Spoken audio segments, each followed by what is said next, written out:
she was basically saying like, well, I want to protect my security measures and I need to protect my medical records. And so even though she was asking the judge to give her a blanket protection so that all of her text messages and all her correspondence would be under lock and key, he basically said, okay, your medical records and your security, like the things that you mentioned, sure, I'll protect your medical records, even though medical records are protected under like HIPAA law, and like there are just other protections that are already in place. Like there's no need that her medical records in this case aren't really relevant, except for her argument that basically says she's emotionally distressed, which, you know, she looks so emotionally distressed at all of her recent press appearances. Right. I mean, she seems like she's just doing her. Like, I don't know that she seems really stressed at all. Yeah. Brian Friedman and Justin Baldoni's team, they're basically making the argument that like, well, why does she need so much protection and why does she want her text messages protected when Justin Baldoni and the other clients didn't get that same protection when they leaked all of this to the New York Times? They gave the New York Times all this information unbeknownst to Baldoni and the other defendants, and yet they didn't have a heads up. They didn't have any warning. And so the New York Times is basically like, well, you know, we were given this information. We trusted our source. And so we didn't do anything wrong. So we don't belong in this lawsuit. And unfortunately, they very well may end up getting dismissed as, you know, as the law protects them. Yeah.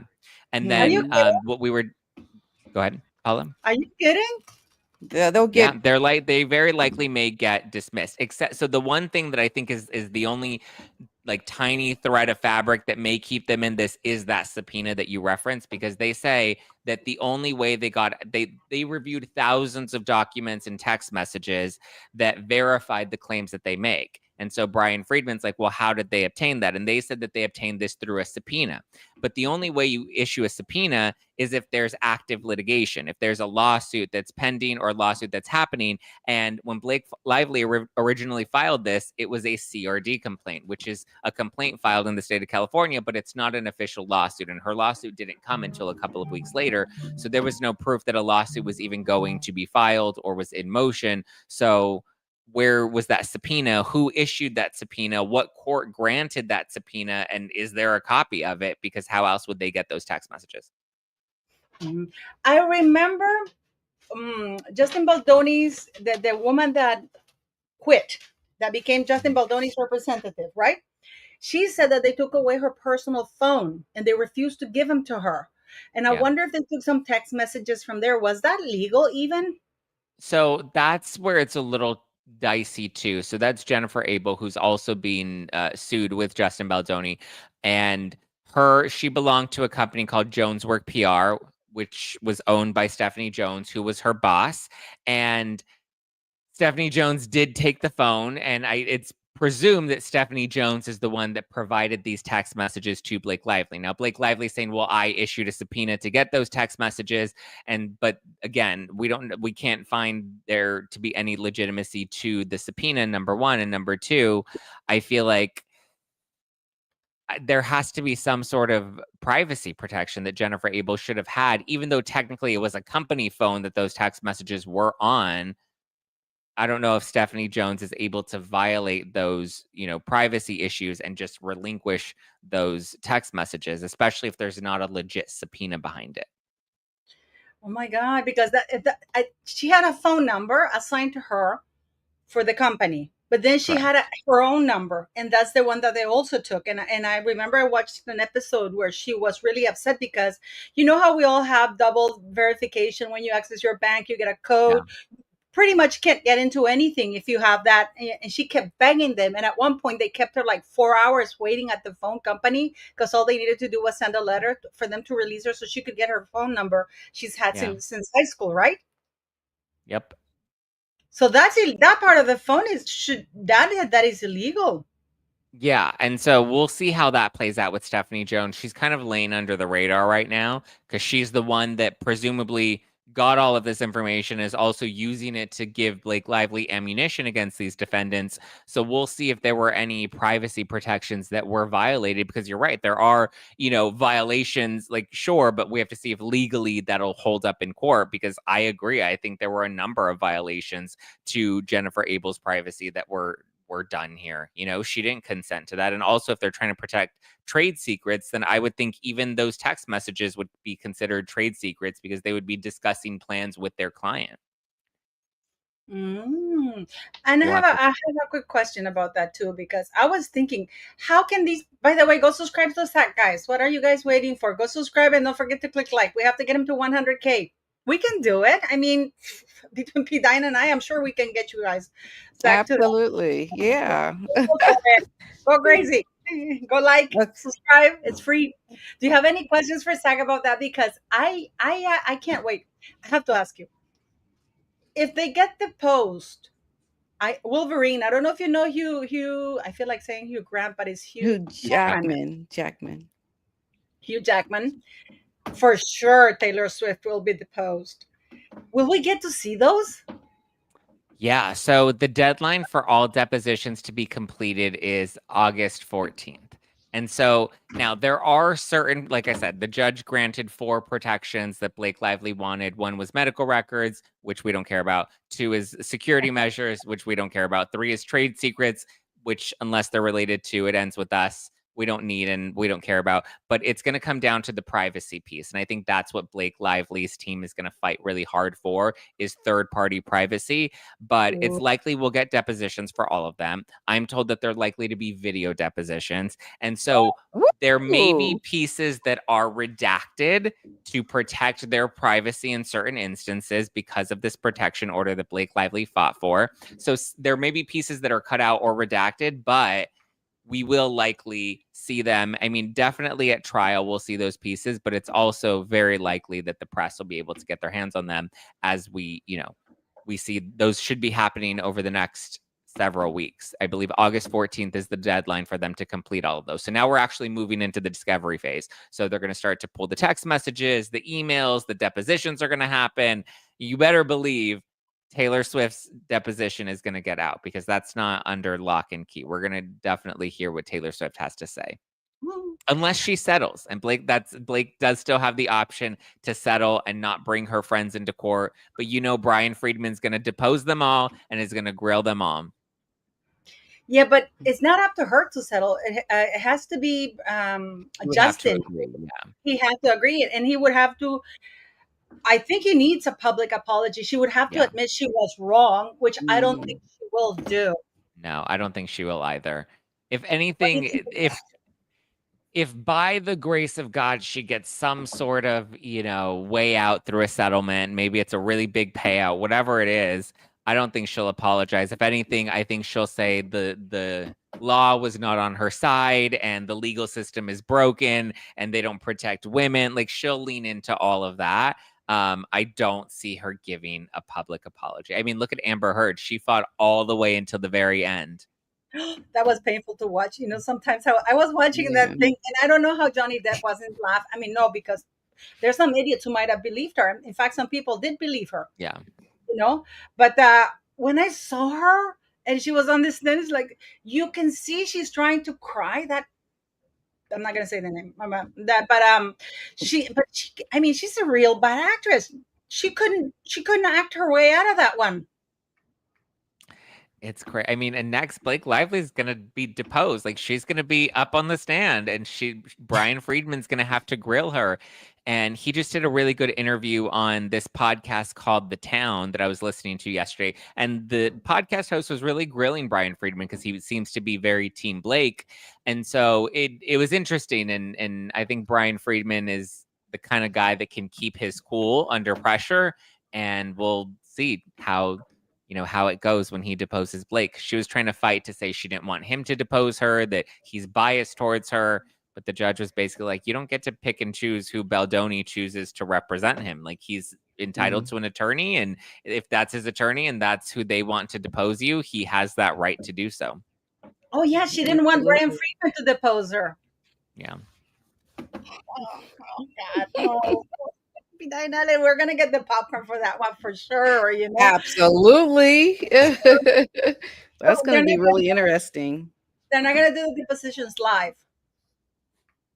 We won't see them live. I mean, if the only way we'll get any either transcripts or bits of it as if somebody somehow, if they get leaked to the press. So I don't suspect we'll get a full deposition anytime soon, at least not until it goes to trial. And even then we may not get the full deposition, but we'll see. I mean, there are enough internet sleuths and strong press people that can help, get it out. Oh, wow. This is very, very interesting. I am going to get the popcorn for that one.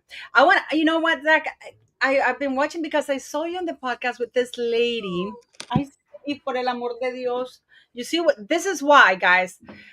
I've had dogs all my life. I never had a dachshund like that. I have never had, and PDina knows this because she has a pug, and I'm sure you're watching Mr. Otis right next to you. Yeah. Kitty here. And it's like, I order this burger and I don't know, she's so small and she's always eating and she won't leave me alone. I never had a dog that's so needy. She sleeps on me and everything. But it's just horrible. She's always harassing you too. It's so cute. Yeah, don't be fooled by her size. I've never had a dog like this in my life, and I've had dogs all my life. It's just, you think I'm joking? That's her. She's watching me. She's too cute. I know, but I wanted to show you something, Zach, because I saw you talking to this lady podcaster. I'm trying to think of her name, and she was saying that we hate Meghan Markle because she believes that she doesn't deserve. We feel that she doesn't deserve the opportunities, and that's why yeah. What was her name? Because I do like Heather her. McDonald's, yeah. You were fab, and that, by the way, guys, that was great. You were fab there. But you know what? I don't like her because she has opportunities. Because, for example, you have Dakota Johnson. We know she's a Nepo baby. Kate Hudson, Gwyneth Paltrow, but we know they're Nepo babies, but they're talented and they're not hypocrites and they don't trash their families. Right. They don't lie like that. Yeah. I don't know if you've ever seen this. I wanted to show you this, Zach, because I don't know if you've ever. I know that Meghan Markle was not very big on your guys' radar, right? Until recently, right? So I wanted to show you this because this is Meghan Markle prior to marrying Harry. She was a daddy's girl, right? She was a daddy's girl. This is Meghan on this is her 11-year-old story, right? So this is her. This is the speech she gave before the UN that one of her previous agents had managed to secure for her, right? So she's at the United Nations. This is a great platform for her to bring her mom and say, I'm biracial and blah, blah, blah, blah, all that crap, right, guys? Well, listen, this is her talking about her story. I'm going to mute myself so there's no echo, okay, guys? When I was just 11 years old, I unknowingly and somehow accidentally became a female advocate. It was around the same time as the Beijing conference, so a little over 20 years ago, where in my hometown of Los Angeles, a pivotal moment reshaped my notion of what is possible. See, I had been in school watching a TV show in elementary school, and this commercial came on with the tagline for this dishwashing liquid. And the tagline said, "Women all over America are fighting greasy pots and pans." 2 boys from my class said, "Yeah, that's where women belong, in the kitchen." I remember feeling shocked and angry and also just feeling so hurt. It just wasn't right and something needed to be done. So I went home and I told my dad what had happened. And he encouraged me to write letters. So I did, to the most powerful people I could think of. Now, my 11-year-old self worked out that if I really wanted someone to hear me, well, then I should write a letter to the First Lady. So off I went, scribbling away to our first lady at the time, Hillary Clinton. I also put pen to paper and I wrote a letter to my news source at the time, Linda Ellerby, who hosted a kids' news program, and then to powerhouse attorney Gloria Allred, because even at 11, I wanted to cover all my bases. Finally, I wrote to the soap manufacturer, and a few weeks went by, and to my surprise, I received letters of encouragement from Hillary Clinton, from Linda Ellerby, and from Gloria Allred. It was amazing. The kids. We're going to talk a little bit more about this, Zach, but so you see, she went home and she talked to her dad, not her mom. Now, it's very important for you know by now that Mr. Markle Sr. was an Emmy-winning lighting director working at the set of Married with Children, and that and this lady Ellerby was one of the executives at Nickelodeon. Okay, just keep this in mind. I had to stop it because for copyright reasons, and then you're gonna see what happens next. News show. They sent a camera crew to my home to cover the story. And it was roughly a month later when the soap manufacturer, Procter & Gamble, changed the commercial for their Ivory Clear dishwashing liquid. They changed it from "Women all over America are fighting greasy pots and pans" to "People all over America." To go unheard at the change that, in my opinion, is to mobilize girls and women to see their value as leaders and to support them in these efforts. To have leaders such as President Kagame of Rwanda continue to be a role model of a country which has a parliamentary system comprised of 64% female leaders. I mean, it's the high. We need more men like that, just as we need more men like my father, who championed my 11-year-old self to stand up for what is right. In doing this, we remind girls that their small voices are in fact not small at all, and that they can affect change. You know what is so key to me when you hear that is how non-important her mother was. Mm-hmm. Because that story has been told several times and she's always referenced her father, but she never has really referenced her mother during this time when she was pre-royal. So it really gives you insight and relevance into how important he was in her life. He was everything for her. And then all of a sudden, Meghan wants to redirect the narrative that her mother is the one who has always been there. But that's not the truth. It's just so insightful into what we see with Meghan and her mother right now, that it's really just trying to reestablish a relationship to be meaningful now at this time for the sake of her branding herself and getting, away from her father. For the reasons that I think we all believe that, she's embarrassed. She wants to redirect the narrative that she's more, aligned with her Black mama now, who wasn't there for her during the times when she was always talking about her life when she was younger. It was always her father. Yeah. It's just unbelievable to me how disingenuous this woman is, how she really wants people to believe that this is how it's always been, and it's not. You see that? Have you ever seen that, Stag? That clip? I don't think I've seen that clip specifically, but I know of the story, and she changed the commercial, and that's not even true. That's You not know, even that's not Which I even don't believe project. that's true. I don't believe that's true Right. either. So You really think? I interviewed her father on my channel, and he told me that he actually got that Linda Ellerby to do a special on Meghan because Meghan never heard back from any of the people that she wrote letters to.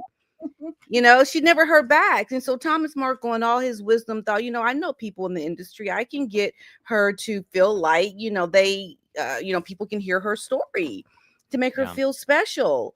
And that's what he did. It wasn't, these people doing this because they read her letter. That's all a lie. It's not true. What is worse is that can you imagine, this is what she was like 34, 34 years old before the United Nations, and the only story that this woman has achieved is a soap story at the age of 11, which is not even true. And then she says, and I feel bad for her father. He wrote the letters. The letters that she received, he wrote them because he felt so bad. Because the little princess, nobody, nobody listened. I think that was a mistake, to tell you the truth. Yeah. Well, Yeah. I mean, I can see how he would want to do that. I mean, you want her to feel like, her letters did reach the people, and he wanted her to feel like her voice was heard. I mean, look at all the things he did so she could have a voice, like so she could think she had a voice. And look how she repays this man. Look how she repays him. And the only reason, her mom staying in line is because she likes all the being with the royal family. She likes getting all the nice press opportunities with Meghan and Harry. Or seeming like she's the good person in all this, when I think she's the one behind all the negative things around Mr. Markle. I think Meghan has been persuaded by the mom, Doria, to push Thomas out. And, before all this happened with Meghan being in the royal family, Mr. Markle was always very good friends with Doria. They had a very close relationship. And I think once Doria got into the high life, they wanted to push Thomas Markle out. And Doria had a hand in doing that. And Meghan, fell in line with it. Otis, I'm babysitting, and he's getting on this little. And this is the commercial. This is the actual commercial, Zach, that her father organized with Nickelodeon, with that lady, Ellerby, that it was a friend of his, and she owed him a favor. So this is the actual. We're not going to watch the whole thing because I can't stand her. I'm sorry, I can't stand her. Just can't do it. My name is Meghan Markle. I'm 12 years old. Nick News. I hate my wimpy toilet bowl cleaner. Commercials, they do say a lot of things that most people don't even notice. Mostly like laundry and dishwashing commercials. The gloves are coming off. Women are fighting greasy. Something to be done because I was furious. Women are fighting greasy pots and pans. And I said, wait a minute, how could somebody say that? I think I'll write a letter. The president of Procter & Gamble Company, Cincinnati, Ohio. Dear sir, last week at my school, we decided to watch the news for social studies. While through the channels, we saw a commercial for the new Ivory Clear dishwashing liquid. In the commercial, they said women are battling grease, meaning only women.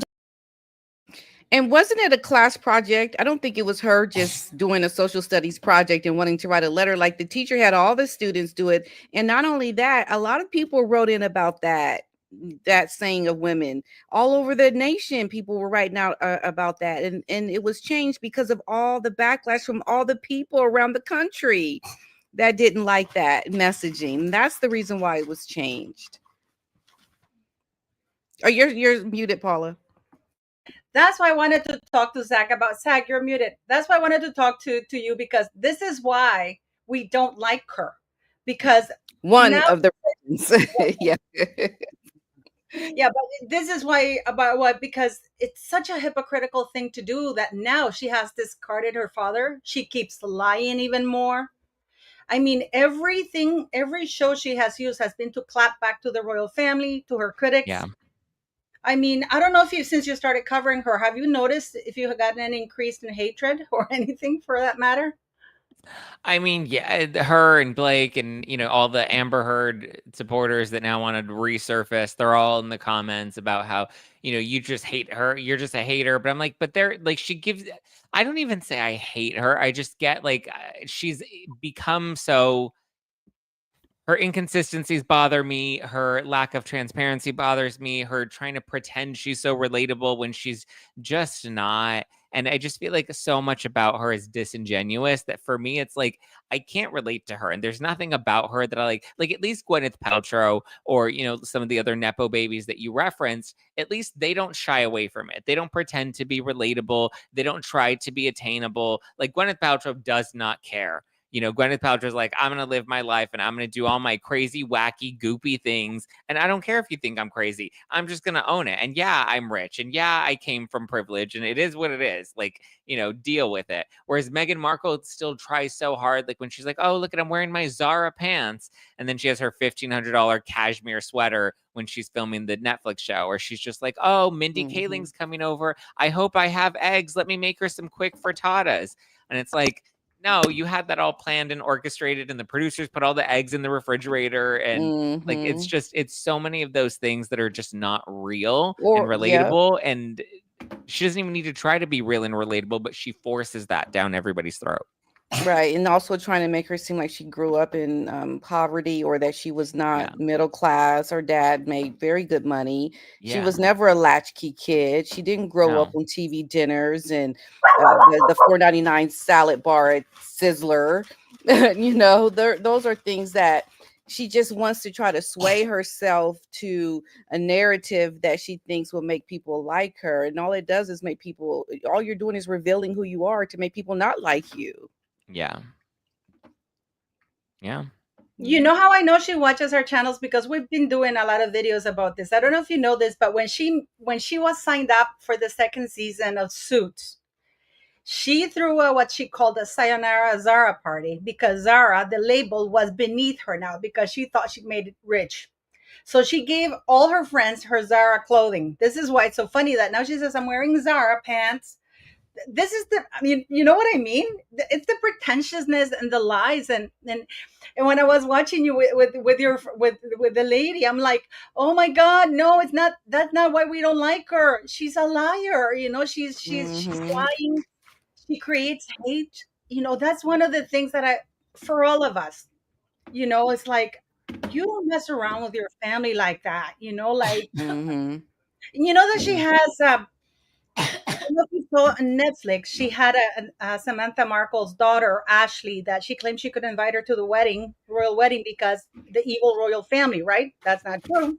Right. Why did she have her in her show? That's true. Why isn't Good Ashley point. on her show? Or her Maybe relative she will. We know the guest that she met with for season 2.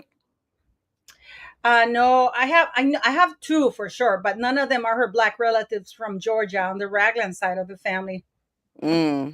Okay. I don't know if you know this, but Inside Edition did a whole thing of her Black relatives, where she comes from, or like they have the lineage, how her great-great-grandfather was born as a slave and everything. And then they all say, oh, we'd like to see you, Meghan. She didn't need to travel to Nigeria, by the way, to meet her relatives in Georgia.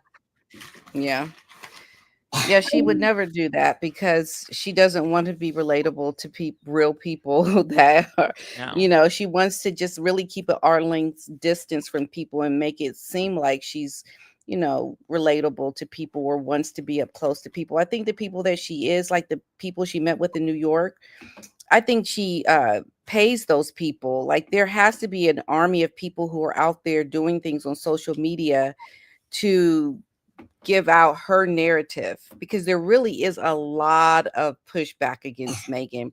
Even the story I told you about with that indisputable guy,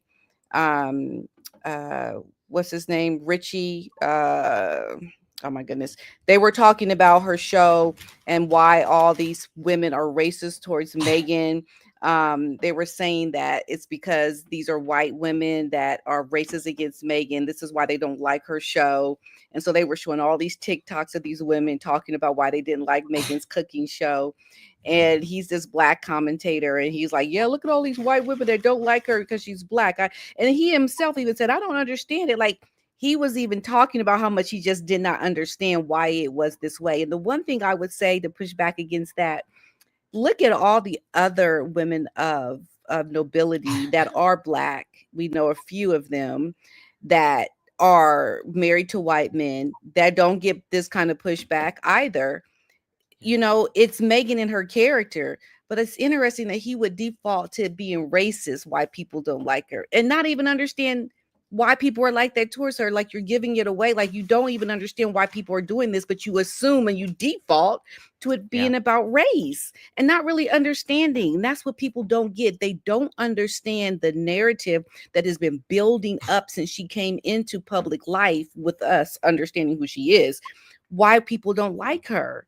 They just jump on the, you know, the train all late and try to figure out, oh, it must be racism to a woman that don't even look Black, you know? So it just really, when I saw him, because I watch his show all the time, when he was talking about Meghan, I was like, oh my gosh, no, you know? So that to me, I think is just not good. I think that could even catch on to even other commentators who are like more high profile, calling out it being racism. But that's not the case. It's just like Blake Lively. Everyone thinks that they don't like her because of sexism, like because they can't use racism in that one because she's whiter than the Pillsbury Doughboy. So instead, they're just saying it's sexism. Right? Yeah. They show up late, want to report on something that's like hot news now. You're late to the party. Really understand what people are saying, and the haters or the people that are saying these negative things that you say are hate. They need to understand the back history of Blake, right? That's what I started doing. I started looking at her interviews, like, why are people saying anything about her? And then, you know, understanding like, well, how do I feel about her when I watch her in interviews? I mean, she came off very nasty towards that one Kirsty reporter. Yeah, I'm like, oh, and so you have to understand why people are feeling this way about these people, these women, and not just want it to be a narrative speaking point. Yes, you can, sweetie. Back there. I wanted to ask you, Zach, do you think that the reason why people are giving Meghan more of a pass or something is because in the United States she wasn't really well known, and you guys are only starting talking about her because of the royal family? And I want to ask you this because if you didn't know anything about Meghan Markle and the first thing you hear or see is their Oprah Winfrey interview, would you have believed her? Or would you say, you know, this horrible family? Or I mean, to answer your first question about like nobody really cared. We knew that she was on Suits, but like she wasn't super famous, and I think she really wanted to set herself in a different caliber of the type of actress that she is and the projects that she involves herself with. But I think people really got to know her more when she went to the UK and became part of the royal family, because then it's like, oh, we have an American actress, we have someone that's, you know, from America that is now gone and she's become royalty in the UK. And so, you know, she had this elegant style and these, you know, outfits, even though they were all pretty muted, but she still had, you know, her style was very fashionable. And so I think there was just something that the US, you know, really started to gravitate towards her on. And that's really where she became popular here in the US. And then when she came back, I feel like now the tide is turning, because now people are seeing the real Meghan Markle, and they're seeing like, what, it was so bad. I call them the royal refugees, because they had to flee Canada to seek refuge at Tyler Perry's mansion here in California. I saw that, but it's just always surprising because people say, but she's unlikable, because they put out so many stories of how sweet she is, and it's just us Devo people. And I gotta ask you something, because I don't understand how Netflix is still supporting this woman when, you know, that she put up this website, right, where she already has her stuff out, right? But the trademark, it's still pending. So anybody, I can put up an As Ever right now. And the problem is there's already two other enterprises, As Ever Photography, which is trademarked. And I don't know if you know this, but in her trademark thing, she has photography and stuff like that as well, film production. And the lady who registered As Ever Photography has photography in it too. So, and it's already registered and trademarked. So how can Netflix be pushing for this? Because I've heard a lot of people say, well, Netflix still want to air season 2 because they're hoping they're gonna make some money back because of the products they're gonna sell. But I don't see it happening. I mean, I think, look, the show is not even in the top 10 now. Like, we all knew that was going to happen. It happened with Spotify, right? And things are going to keep going down. Do you think people are going to show up for season 2? I think it's just setting the tone that a lot of people are just not respecting the choice of Netflix. A lot of people have canceled their memberships because of all the money that they gave Harry and Meghan. And this is the content that they put out. I don't understand why they think they need to keep it going. I think they need to make a decision and give real talented people opportunities, Yeah. And this is for the people in the United States that you're watching, because I know you have an audience, Zach. The last name for the royal family members is Mountbatten Windsor. This is His Royal Highness Prince William. He registered, he trademarked his royal foundation in the United States. You can see that. This is the United States Patent and Trademark Office. And these are the names. His Royal Highness, that's the title, William Arthur Philip Louis Mountbatten Windsor, the Duke of Cambridge, and Her Royal Highness Catherine Elizabeth Mountbatten Windsor. Because there's a lot of people saying, oh, well, they can go by that. Meghan, only the king can modify the last name of the royal family. And Meghan Markle, the last time I checked, she's not the Queen of England. So I don't know what's going on there. What do you make of all of this? Her kids are Mountbatten Windsor, right? And Harry's technical legal last name is Mountbatten Windsor. Yep, absolutely. They're that's what's on their birth certificates to the both of them. Both their children are Mountbatten Windsor. And I don't know, but people are saying that it's because she wants to hold on to the Sussex because of divorce rumors or stuff like that. But I completely disagree with when people say, oh, it's because we don't like her because she's a Nepo person, Yeah. And people it doesn't make sense. She's not Sussex. Like, Sussex, like, it's also such a strange name to pick as her last name. Like, I get they named her the Duchess of Sussex, but like, it's strange.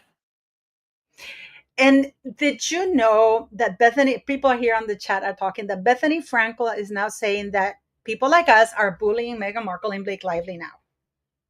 Like, it's too much.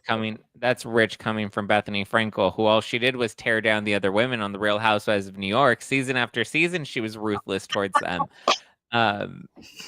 That's right. She wasn't she? Yeah. I think Bethany just often likes to take a more contrarian take because she knows that it'll get engagement, and that's one thing Bethany is really good at is driving engagement, and she knows that she's going to ruffle feathers. And I mean, the people that just say that it's bullying or that it's just hate or whatever, I think don't understand why people get so upset with women like Blake Lively or Meghan Markle and how, ridiculous they've turned things that are serious. Like, people have respect for the royal family. People have respect for those traditions. And then when it comes to Blake Lively, like, yeah, we absolutely have respect for, DV victims or SH victims, that, like, those voices do matter and those voices should be heard. But Blake Lively is not a representation for that based off of what we've seen so far. It seems, if anything, she's making more of a mockery of it.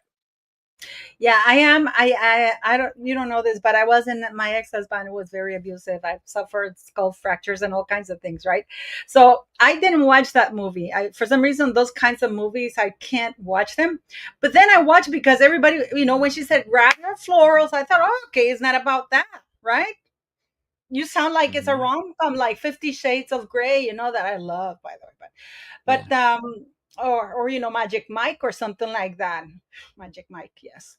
But then I saw one scene that apparently she managed this scene and she wanted it like this. It's like when she's asking the guy for divorce, it's like, oh, should we get divorced? And I'm like thinking, bitch, when you're in a relationship like that, you don't do that in front of a man because you risk a beating. I mean, those conversations when you're in a DV relationship, they don't happen that way. So clearly this woman is disconnected. But people were upset with Bethany Frankel because it's about, with that Blake Lively showed up with that condom dress in Texas, and it's Yeah. like people, she looks so deranged or something, and she said that people were being mean about it. What did you make of her there?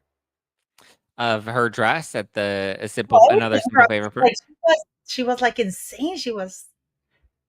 Yeah, I mean, I understand how she's likely going to be nervous going into a situation like that because everybody's going to pick her apart. I don't understand why she'd even like. It was just an easy if she needed to fulfill her work obligations, go stand on the red carpet, take a photo, be done with it. I think she did a little more than was really necessary. I wasn't a fan of the latex dress. I thought it was an interesting choice. I know people were saying that it also looked like a boba tea because of all the balls at the bottom and the stripe on the top. Yeah, it wasn't a great dress. And listen, she's not the first actress to walk a red carpet where people don't like her dress. So it's not like that was anything unique to Blake Lively. For Bethany to say that, people were bullying her because they just, I don't know, they just hate her or whatever. But it's like, but you have to remember, like, there's a reason behind people's disdain for her right now, and it's because she's made a mockery of such serious topics that, like, now people don't see as serious when she's the face of it. Yeah, I have this theory that I want to run by you, Zach, because I don't know. I'm sure you have very good friends of yours, right? Can you imagine, for example, and I had this conversation with PDina, if my mate, my Inez, who's breastfeeding her, like month-old baby, and she comes to me and she says, Paula, this fudging guy came into my whatever it is that where they are, and he's just perving me, with my baby while I'm breastfeeding my baby, and blah blah blah. I am not even going to go question the guy. I'm going to grab a baseball bat and I'm going to go to town with the guy. I wonder if this is what Blake Lively did. If Ryan Reynolds, when he came back because of the strike, Ryan Reynolds came back, found some flirty things, and she justified it and said, you know what? This is this guy. I was breastfeeding our child and this and that. And he's a perv. He's trying to do this to me and that. I can see him losing his cool, not even questioning Justin Baldoni, because the hatred that I see of this man towards Justin Baldoni. And I don't see Blake Lively saying, oh, oops, it was not like that. Because I left a chat on your podcast, and they were doing that. There was a scene that they released where Blake Lively bit Justin Baldoni's lip. Remember that? Yeah. Yeah, I think, there was clear. I personally think there was some chemistry there that Ryan Reynolds was picking up on, and to just kind of shut him down, I think she was very much just like, no, that's not, like, I'm not into him. Like, what are you talking about? He's the one that's into me. He's the one that's pursuing me. He's doing these things. He comes into my trailer and like likes to watch me breastfeed, which there's nothing sexual about breastfeeding. Like, there's literally an infant involved, or the water birth video that she claimed was pornography. She just miscategorizes things so much and blows them up bigger than they need to be, that I can see her just, running to Ryan and telling him, yeah, all of these, look, he's the one that's like sending me these like weird voice notes and texting me at inappropriate times, and like completely leaving out the context of these instances to make him look like he's pursuing her, probably in an attempt to either, downplay Ryan's jealousy or to, appease him in some way and hide her own feelings for Justin Baldoni. Like, it's clear that there's some deflection that's going on there. That's my take on it, because I would, for example, I would believe my friend, and I have a feeling that Ryan Reynolds, and I know that people say he's a jerk, and I'm not saying because he's a fellow Canadian or anything like that. But I can see the reaction, because you think of your wife in a vulnerable situation, breastfeeding your child, and you have this man in a position of power that he probably thinks is nobody, and he's coming and taking advantage of his wife at a vulnerable. Can you imagine that, guys? And I ask you to put yourselves in that situation, because, Zach, I'm sure you have a friend that if she were to come to you and said, this happened to me, you would believe her. You wouldn't even believe it. You would have you wouldn't question that. You would absolutely believe it. And I think he probably got really upset and hated Justin Baldoni for it. But it's like, at some point, the writing's on the wall, and we're seeing that she's grossly misrepresenting things that she's presenting as, arguments for her case that are just not accurate, or that, appear to be exaggerated at this point, that make her and her credibility really lack. And now with the Lemonada podcast, what do you guys think of it? I mean, what do you guys, I mean, what do you guys It's just think? searching. She's just constantly searching and wanting to find something that's going to help get her to be this A-lister, this very popular. Like, it just feels like she's riding this wave of being married to a prince, and she's just trying every little thing she can. And I don't think she's in a position to be the one to talk to people about confessions from a female entrepreneur. I think she's using it as a platform to get into the goods, I think, with women who are very successful. Because think about it. If she were really doing something to help with what she's always talked about doing since coming into this relationship with Harry, she would have done something where she was meeting with up and coming female entrepreneurs wanting to get off to this good start of building their business, and maybe she could bring in some connections for these women who are really trying to start a business. She would put herself in the position to help others, but yet she's doing this because she's trying to help herself with her relationship building with very successful women for her business. It's not about helping other people. It's about helping her, and that's what I find disingenuous about Meghan. What do you think, Zach? Yeah, I mean, first of all, the concept's not original. We've seen all of these girl boss podcasts that came out back in like 2016, which is right on trend with her 2015 Pinterest Netflix show of like, let me make a rainbow, fruit platter. There are things that we saw 10 years ago that are nothing unique or innovative now. This podcast, to me, seems very similar to her Archetypes podcast, but obviously she's not going to have her famous friends come on the show anymore, because I don't think she has any left that are willing to pull in any favors. So I think she's going to lean more into like this women entrepreneur, which again, that trend was popular back in like 2017, 2016.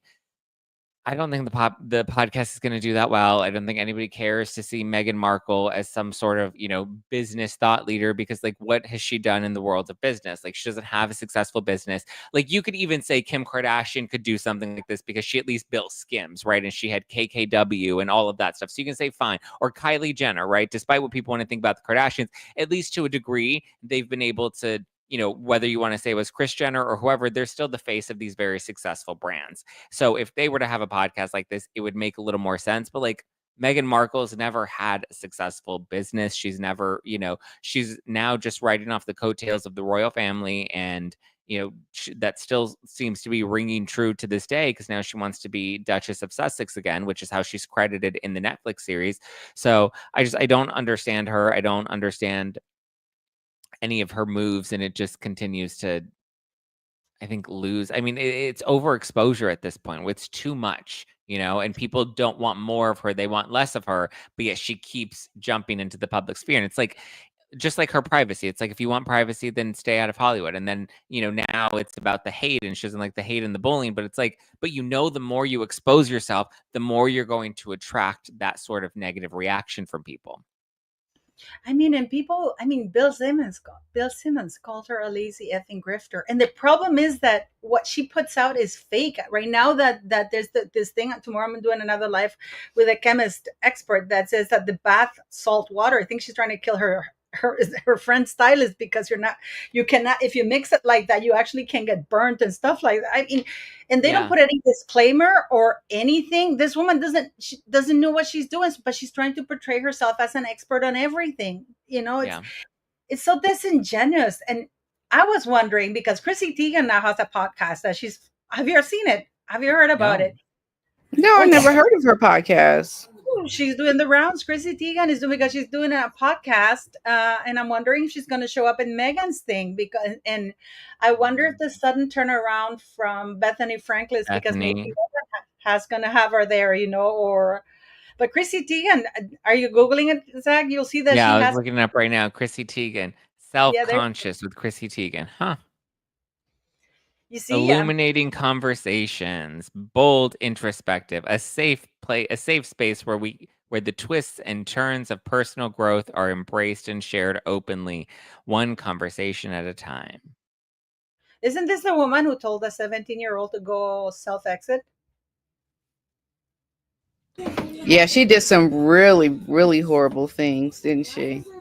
Why are these people still getting a platform? I don't get it.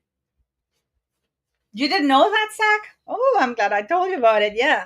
So I'm wondering if Bethany Frankel is gonna suddenly turn around. Is Yeah, because I think Bethany. I did predict Bethany being on Meghan Markle's podcast. I think I can definitely see that happening. And Meghan inviting Bethany to come on, and that's probably why Bethany may have changed her tone with Meghan Markle. I can see them doing some sort of collaboration. We just saw Bethany Frankel and Alex Earl collaborate because now Alex Earl has exited Alex Cooper's podcast network and she's gone solo. And so we saw Bethany and Alex on TikTok together. And obviously they're doing a podcast interview now. So I can see that. Bethany's going to do everything she can and leech off of every other brand that she can hook herself to stay relevant. Yeah, but I mean, how can Chrissy Teigen put out those things, that podcast, saying that that's a safe space to come and talk to her when this is one of the most hateful women out there? I mean, I think they're trying to work to change the narrative. Maybe I think behind the scenes there's things that are going on that we don't know about, and it doesn't make sense. And I think that's what's happening. Absolutely. I mean, you can't deny all the negativity that Meghan gets. I mean, this guy on Indisputable, if he's speaking about her, it's starting to get a wider reach. More and more people are starting to discover this and really going to take a side. And hey, I don't know. Maybe Bethany is gone to the other side. but it's such a shame because we were not. I hated that she used the word bullying. Yeah. Because we were not I don't bully Meghan Markle. I criticize her lies and I call her out on her lies repeatedly, but those are lies. The chef who went on GB News and he said that he was asked to be a consultant in her show and he said no thank you because she might get my stuff and then pass it on as hers and I don't want to have anything, and it was terrible. And now he was all over the news because he's getting death threats. Yeah, and I think even Netflix came out and said that that's not true, that he was never hired to work on Meghan's show, which I don't think he said he was hired to. I think he said that the offer came up and he figured out what show it was and he ultimately declined. But yeah, But he did give his opinion on how the show was, and he said it was pretty terrible. And that's why he said it was boring. Which it was boring. I mean, anybody that's trying to convince themselves that the show's actually good and they sat there and binged all 8 episodes that are making, rainbow fruit platters at home, like you're kidding yourself. Also, those fruit platter, like nobody's eating that fruit platter. The you know how expensive that is, that fruit platter she cut up. Yeah. She didn't have, other than Mindy Kaling, whom she bullied on the show, because Luke is like mocking her accent and, hey, my name is Sussex, don't you know? No, she doesn't know because she's not your friend. But I mean, nobody knew. I don't even think Harry knew that she said that because Harry knows better. I just think you didn't feel like you were watching something with a real good friends. Like these are acquaintances, people that they're not real friends. They're not like the childhood friends that you have. There's so much more that's like is interesting because you know that person for a long time. You have stories to talk about, experiences that you've shared together.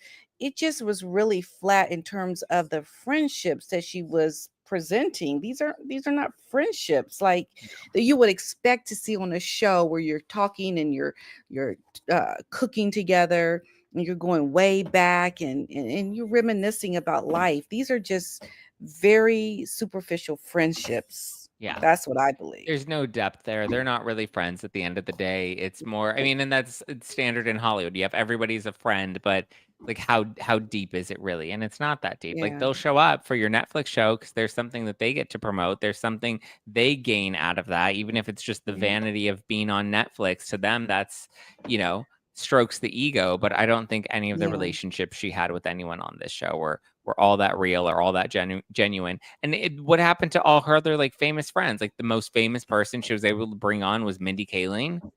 Right. Yeah, she she's a did. She's such a duchess. big socialite and celebrity herself. Yeah. And I mean, Mindy Kaling executive produced Running Point, which, by the way, I liked it because I saw you talked about it on that. As you see, I watch you, Zach. Guys, go subscribe to Zach's channels now. And so it's like, yes, you can. We're over 100,000 in mine, and PDina has almost like 150,000. I'm pretty sure that we can get Zach to 100,000 today. He's giving us our beautiful time. You're so But look, even us three here that, I know PDina for a long time, but, with you is very new. But even us, we have more fun talking naturally. Yeah. Experiences that we've had in the past. Yeah. Like, you talk things, and this is one thing that Meghan doesn't have. It's like, why can't you just talk? Yeah. And so be so sterile about everything. Can you So imagine? sterile, Zach? so overthought, so over analyzed. It's I mean, the fact that she has 80 people working on this Netflix show tells you that like every detail is over analyzed, and like who needs 80 people to produce? I mean, and you can just set up your own camera in a pretty kitchen and put this out there with the same Pinterest topics, and you'll have the same show. You don't need all these people and all these fake friends that are really not your friends at the end of the day. No, they're not. And I wonder it's been 1 hour and 16 minutes, and I apologize, guys, because I want to apologize to Zach and to PDina because I didn't take and you guys, I forgot the time change in the United States, that you guys move 1 hour ahead and some others move 1 hour behind. Oh, so that's right. Yeah. Yeah, Pat, I was counting on that. I was wondering where you were. It's like, okay, she hasn't started yet. It's like and then I went to X because I was saying I'm gonna look into Zach to make sure that he's still coming. But Zach, I wanted to ask you something. When you started, because I saw you with your friends. And so you have this podcast, that podcaster, right? That you guys do. Yeah. Yes, I think it's I love it. It's hilarious. But can you imagine, for example, the opportunity that Meghan Markle had or has still? Can you imagine if Netflix approached you and said, you and your buddies are going to have a show and you're going to go in the kitchen and you're going to go crazy and just make things up and do whatever you want? I can guarantee you guys, and you have like $20 million, you have like all the cameras in the world. I mean, I can guarantee you that you guys will still be silly and fun and not pretentious. Yeah, I mean, she was wearing like all white and nude colors, and she's cooking in the kitchen, and it's like you can't cook and like actually enjoy or have a pleasant experience in the kitchen without being worried that you're going to stain your clothes or get the blueberries or your preserves on your $1,500 cashmere sweater. Like, it's just so not relatable. And you're right. If this were me and my friends and we were in the kitchen, first of all, we would also be whipping up cocktails every week or in every episode, the way she had her little cocktail with Mindy Kaling. But even then, the champagne didn't even make her any more fun. She was still so stuck up and stale. I'm like, get the broomstick out of her butt and like give her a shot of tequila. Right. Something. Yes, like, let's loosen this chick up a a little bit. Yeah. I agree, Zach. Yes. But can you imagine? This is the only woman I've met that's had so many opportunities given and she screwed them up. She can't even register a trademark. Yeah. I mean, guys, can you imagine what would you do, Zach, if they tell you, guys, go subscribe to Zach? I can't see without my glasses, so I don't know what the subscriber count is, but you're letting me down. So I was gonna say, what would you do if I mean, would you have like a more approachable concept? That she talked about her mama's cooking, or she says she's from Nigeria. Nigeria even gave her an honorary title. Remember, Pat? Yeah. Mm-hmm. Why did she do a Nigerian dish? Yeah. Talk about her experiences from, See, that would actually have been a great idea if she would have did an episode with her mom, made some sort of, dish that came from, their family lineage or where she grew up or whatever it is. Or even if she wants to be like my mom and I, because remember she said that they love, what was it, Taco Bell? She's like, oh yeah, we love Taco Bell. What if you brought mom and you had mom come and we remade Taco Bell tacos, but like in the kitchen, or Jack in the Box tacos, but like let's make our own versions. And you know what? Let's riff and reflect on what it was like growing up, because she was so close to her mom growing up, right? But let's reflect on what that was like so that people can get an insight into my life. That's really at home with Meghan. You know, like that's how they try to pitch the show. Is it's like, oh, this is at home with Meghan. You're really gonna get a peek behind the curtains of what she's like in the kitchen. But it's like, her mom, her dynamic with her and her mom, like people would actually look forward to seeing something like that, rather than they want to see her make candles out of beeswax from her bee garden in the backyard with the bees she doesn't even want to go near, she knows nothing about, and with her makeup artist for 15 years that she doesn't even know is left-handed. Yeah, Oh my God, absolutely.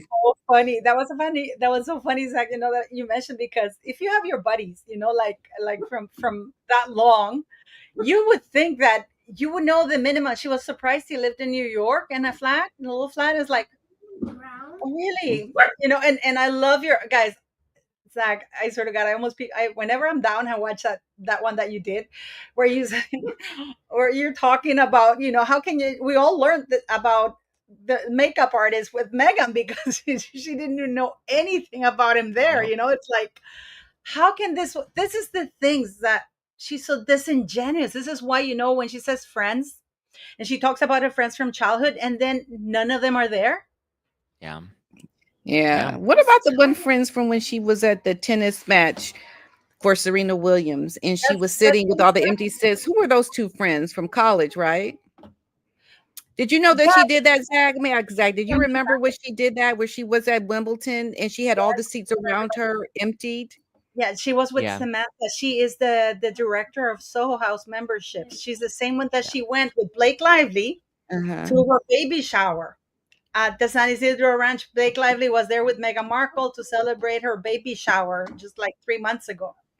She's they all know each other through Soho House, which is not a good thing, So but also, where's Serena Williams? Like, if Serena's her friend, like why isn't she on this show? Because you can make the argument that, like, oh, well, her college friends, she doesn't want to expose them to the public life because it's so hot and people are hard and people are all the haters are gonna be mean to them. But it's like, well, Serena was your friend, right? Like, then why? Like, Serena's familiar in public. That, like, you think? How about Kerry Washington? Wasn't she at her birthday dinner? Yeah. Kelly Rowland, who said Kelly Rowland, who said that she didn't need a title from that horrible royal family because she was born royal herself. And I'm like, check yourself. How about Beyonce? Didn't Beyonce call her my black princess? Right. They're no longer associating with her. That's the irony of all of this. They have disassociated themselves with her, or they are minimizing their contact to her because they have been told by their own PR that when you are aligning yourself with her, it affects your brand, because there's so much negativity around Meghan. And I think that's what's happening with these celebrities. They want to save face to an extent, like show that they like her, but they don't really want to align with her too closely. Otherwise, they would have followed her on Instagram. Well, I know Kerry Washington has, but they would have been so much more upfront around the things that she's doing. You would see her with them more. They would have been on her show. It just, you don't see that really tight-knit friendship. It's very superficial. These friendships. I mean, Hillary Clinton took a plane and she went to see her at Frogmore Cottage. Oprah Winfrey took several trips to England just to see Meghan Markle. How about George Clooney's wife, who gave her the private plane for that baby shower? I mean, if they're going to give, and you know what? Oh, this is a good one, because I'm pretty sure none of you knew that, because I told PDina this today. And I sent her the article today, but not very many people know this about that when Meghan Markle was went for that baby shower, you met in New York, where her mom, by the way, was not invited. Her mother was not invited at the baby shower that all her rich pals threw in New York. And George Clooney's wife, whose name is Amal Clooney, if I'm not mistaken, that's her name, Amal Clooney. Mm-hmm. She gave her the plane. Well, Meghan Markle secretly dropped by her mom, Doria's Raglan house and Compton. So she took a detour using a private plane to go visit her mama, but the mama was not invited to the baby shower. Yeah, she probably said she wasn't going to fly out to New York, and if she wanted to see her, she had to come out to LA, and that's what she did. She just flew out to LA, not really caring about, those carbon emissions, those big talking points that they have about saving the planet, but yet they don't do anything to do that. Yeah. Yeah, she's to this day, even though she was trying to save the planet, she's taking the Netflix show, she took the peanut butter pretzels out of one plastic bag and then put them in another plastic bag. And then used another plastic bag for the piping of the cake later in that episode. Right. Yeah. They're just a big walking contradiction, or Meghan is. It's like, you just shut your mouth, girl, and just go live your life and stop trying to get people to believe there's a certain kind of way about you when we can see you can't even live by the things you're saying. Yeah. So hypocritical. You know what I would believe? If she did a show and actually told us the truth about how she snatched Harry. Right? But she doesn't. But it was a friend, and the friend set her up, and she had to use the letter H so that she kept his anonymity, which the whole story is. I wanted to ask you, when do you think she met Harry? I don't know. Wasn't she still married to that other guy, and they were living in Canada? She was living with Corey Vitiello. But when do you think she met Harry? I want to quiz you here. Well, if you were to take your best bet, what's in the popular belief out there? Don't Google it. Of when she met him? Mm-hmm. I mean, how long have they even been married? She only knew him for a year, right? That's correct. She knew him for a year, and they got married in 2018. Yeah. Yeah, that's true. But, according to what they've said repeatedly, because they said this repeatedly, she met him in July through a friend of a friend of a friend, right? Do you know that she did a movie called The Dater's Handbook, right? Mm-hmm. She did that at the end of 2015, November 2015, December. And then the opening of the premiere was in February. So just listen to this is her co-star. Remember that it's in the popular. Everybody said they gave interviews. It was in July, right? Yeah. It was in July. Mm-hmm. Dater's Handbook. Okay. And that was 6 months before she met Harry? Literally, yeah. Was she on Suits? So she was on Suits. She was still on Suits. I liked her. I had a great time with her. We had fun. Yeah. I think she's cool. She's whip smart. Did you think this woman should be a princess? I mean, she's going to do well. Wasn't she married before? She was married, and she had been divorced. And then when I met her, she was dating this guy in Toronto that she wasn't that into. And I was like, why are you dating a guy you're not that into? Like, you just got out of a marriage you weren't that into. Like, yeah, go be free. So she texted me and she's like, I took your advice. I broke up with the guy. Now I'm free. Footloose and fancy free. And I was like, good for you. And then our movie aired in February. And then in March, she's like, hey, I met somebody. I was like, oh, that's quick. She just said, I met somebody. Yeah. She's like, I met somebody. And then radio silence until October. And then in October, I get my last text from Meghan Markle that she was like, the news is going to break today. Yeah. The guy that I met is Prince Harry. I'm like, holy shit. And she's like, I'm bouncing. I don't think I cleared the friend list. I didn't vet. Wait. No. Because I would have heard if you went to the royal wedding. So she met him in March. No, he received a text saying that she met a guy in March. Yeah, that's what in March. She met him in March. Don't forget that in the Instagram account of Corey Vitiello, her that he was living with her, taking care of that dog that died. By the way, yeah, they celebrated Easter together because I have all the pictures and I done videos showing that they're putting together things in bed in April. On July 22nd was the last Instagram because he has chain restaurants in Toronto called Flock, which is the roasted chicken is fantastic. The salad is organic. It's beautiful, guys. If you're ever in Toronto, go to Corey because he's such a nice guy. And the food is amazing. He loves it. This is where Meghan Markle got her roasted chicken because it's a rotisserie. It's a high-end rotisserie in Toronto.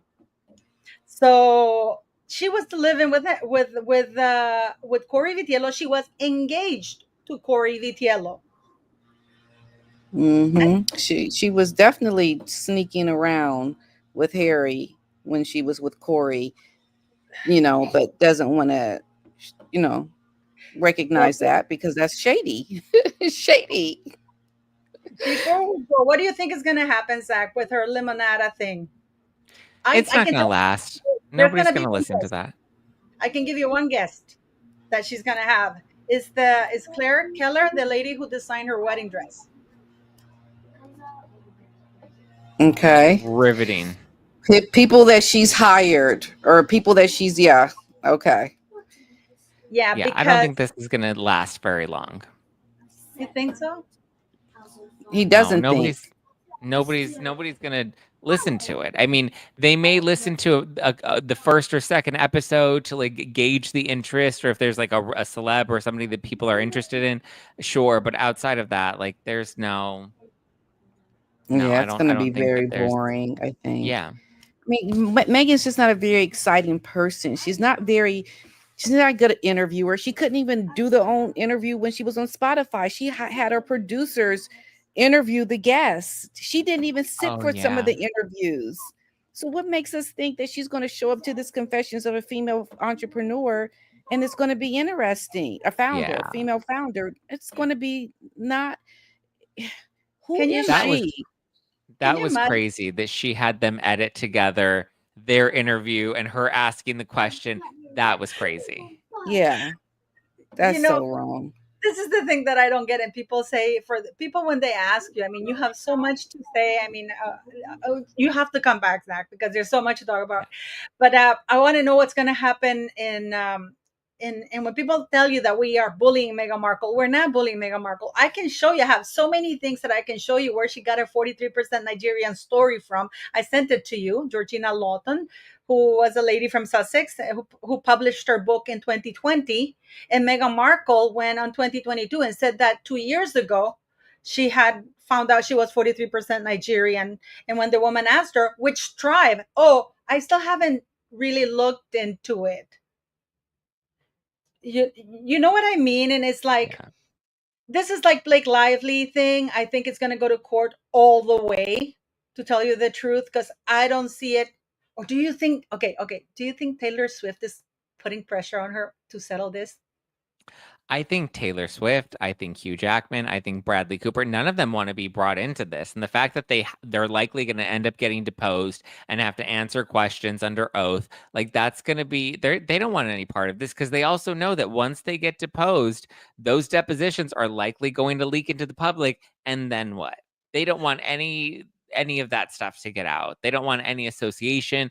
I'm sure their teams, their agents, their managers, their publicists are fighting to not be part of any of this. But that's kind of the reality. Once you kind of open up the can of worms, you can't put it back in the can. But wait a minute. You said that the depositions can be made public. They likely will be. They'll likely be made public. Yes. So we will see it. We will mostly. That's why if they get to the deposition phase, those depositions will likely be public. So I think that if they do settle, it is to protect Taylor Swift, or even, I mean, it may even be to protect Blake. Like, I'm pretty sure they're going to try to argue that they need someone. I don't know. They're going to pull every string that they can, but there's no way you can keep those depositions from getting out, whether it's going to be over the summer when they're done, or it's going to be at trial. Like, this is going to come out at some point. But it's not going to happen now, because there's a for next year, right? This is going to be for next year, that this court. The depositions are going to be happening over the summer. They have until August 14th to complete them and submit them. And so now we're in the discovery phase. So we'll see what unfolds over the next couple of months. But should trial move forward, the trial is set for March 2026. So a year from now. Oh my God. I just want to see Wolverine deposed. I want to know what he has to say. Will Ryan Reynolds' mom be deposed? Because she was part of It's that. possible she was part of it too. Yeah. And Colleen, that the book woman. Colleen Hoover will probably be deposed, I'm sure. And that weasel Brandon Sklenar. I'm sure he'll get dragged into it as well. I'm sure all Jenny Slate, they're all going to get dragged into it. Oh my God, this is going to be It's so going to get messy. It's going to get, I mean, trials are very, very messy, and we're just starting to get into the mess. Like, if people think it's been messy already, like, we're just now getting into the discovery phase, which is where it really gets messy. We haven't even gotten into the arena yet. This is just waiting in line to get our tickets, and now they've just opened the doors. That's a good way of putting it. Yes. It's like when they open the doors and everybody just rushing in there. But the problem that we're having, this is not like Johnny Depp's. This isn't a federal court, so we can't see it. It won't be televised, will it? It likely won't. I mean, it won't be televised. I mean, unless the judge is like, you know what, we're gonna open up the doors and allow cameras in. It's probably, we're not gonna get anything. The best we're gonna get is if, you know, they let court reporters come in that can then, you know, tell us what was going on and report after the fact outside of the courtrooms once the day's closed. But yeah, we won't see it. Won't get a televised trial, but. I mean, that's again, even if we make it that far, like, I think this summer is really going to be a make or break part. Think so? I hope. Yeah, I think so. Justin can't settle without an apology, because then he'll look really bad. Then his career will truly that's the only way. That's the only way to save his reputation, is if she admits that this was not true. And I just don't know if she's going to do that. Yeah. Do you think Ryan Reynolds is gonna come out of this okay? Or I think Ryan Reynolds will be fine. I think majority of his fan base don't really care about this stuff. I mean, unless he gets deposed, and well, I mean, most of his fan base now are all like the Marvel fans, right? And Marvel fans care about what goes on in Marvel Universe, and they care about, you know, getting to meet Deadpool at Comic-Con. That to them, I don't think they care about any of this Hollywood drama. So, I mean, I'm sure there'll be a fraction of his audience that'll dip out, but I think for the most part, if he stays true in Marvel and Disney keeps giving him opportunities, I think his career will probably be fine. Oh my God. Thanks for coming today, guys. You guys are amazing. Zach, I have to have you again, and I apologize for being late. I am going to take into consideration the time change now that I know you guys have changed back, you know, into that. And please go subscribe to Zach. He's amazing. To PDina, you're streaming this on your platform too. So yes, and I want to give a shout out to Lizzie B for the gifted membership and to Maddie for the super sticker. Thank you. And also Honesty and Truth gave a super chat. Did you read that one? Yes. And don't forget to go, please subscribe to our lovely, yes, Zach. How many subs do you have now? Zach, can you do a count to see how many subs you have right now? Yeah, I'm gonna be very disappointed in you guys. We're at 83,376. Oh, you're very close. No, we're getting there. We need to get him to 100,000. Come on, guys. 83. You'll get there. He's gonna get there, guys.